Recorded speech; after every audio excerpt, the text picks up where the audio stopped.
अति जलद व अचूक बातम्यांसाठी पाहत रहा महामीडिया 24 सदैव तत्पर।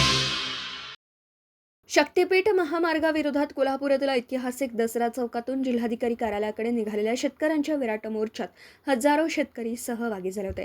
कोल्हापूर जिल्ह्यातील 78 गावांमधून प्रस्तावित असलेल्या या महामार्गाला तीव्र विरोध दर्शवत महिला शेतकऱ्यांचीही मोठ्या प्रमाणात मोर्चामध्ये उपस्थिती होती। यावेळी बोलताना माजी खासदार राजू शेट्टी म्हणाले, राज्याचे उपमुख्यमंत्री एकनाथ शिंदे यांनी विधानसभा निवडणुकीत शक्तीपीठ महामार्ग रद्द झाला असल्याची घोषणा केली होती।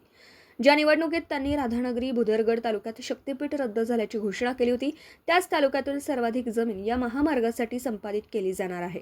मुख्यमंत्री देवेंद्र फडणवीस यांचा ड्रीम प्रोजेक्ट असलेला हा शक्तीपीठ महामार्ग म्हणजे शेतकऱ्यांच्या टाळूवरचं लोणी खाण्याचा प्रोजेक्ट आहे। आमदार जयंत पाटील म्हणाले, राज्यातील शेतकऱ्यांचा विरोध असताना शेतकऱ्यांच्या माथी शक्तीपीठ महामार्ग लादण्याचा हा फडणवीस सरकारचा प्रयत्न आहे। मात्र ही आजची गर्दी बघून मुख्यमंत्र्यांना समजलं असेल की राज्यातील शेतकऱ्यांचा या मार्गाला कडाडून विरोध असून तुमच्या ड्रीम प्रोजेक्टपेक्षा आमच्या रोजीरोटीचा प्रश्न मोठा असून आमचं चरित्र या शेतीवरच अवलंबून आहे। आमदार सतेज पाटील म्हणाले, मुख्यमंत्री फडणवीस यांचा शक्तीपीठसाठी अट्टहास कशासाठी हे कोडे न उलगडण्याजोगं आहे। शक्तीपीठ महामार्गाचा निधी छत्रपती शिवाजी महाराजांच्या गडकिल्ल्यांच्या संवर्धनासाठी, राज्यातील खेड्यापाड्यातील अंतर्गत रस्त्यांच्या सुधारणेसाठी निधी द्या।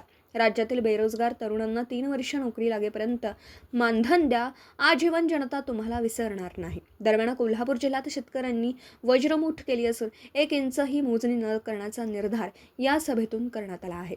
यावेळी आमदार सतेज उर्फ बंटी पाटील, आमदार जयंत पाटील, माजी खासदार राजू शेट्टी, माजी आमदार संपत बापू पाटील, माजी आमदार ऋतुराज पाटील, माजी आमदार सत्यजित पाटील, शिवसेना उभाटा जिल्हाध्यक्ष विजय देवणे, कॉम्रेड गिरीश फुंडे, कॉम्रेड सम्राट मोरे, अजित पवार, माळशिरस तालुक्यातील जिल्हा परिषद सदस्य के पाटील, ॲडव्होकेट लक्ष्मण आबा मगर, जिल्हा परिषद सदस्य मनोज फराकटे, हिंदूराव पाटील, बाळासाहेब खाडे, कॉम्रेड संपत देसाई यांच्यासह पदाधिकारी व शेतकरी मोठ्या संख्येने उपस्थित होते। तर मग चला सबस्क्राईब करायला विसरू नका महामीडिया 24 न्यूज चॅनलला। महामीडिया 24 सदैव तत्पर।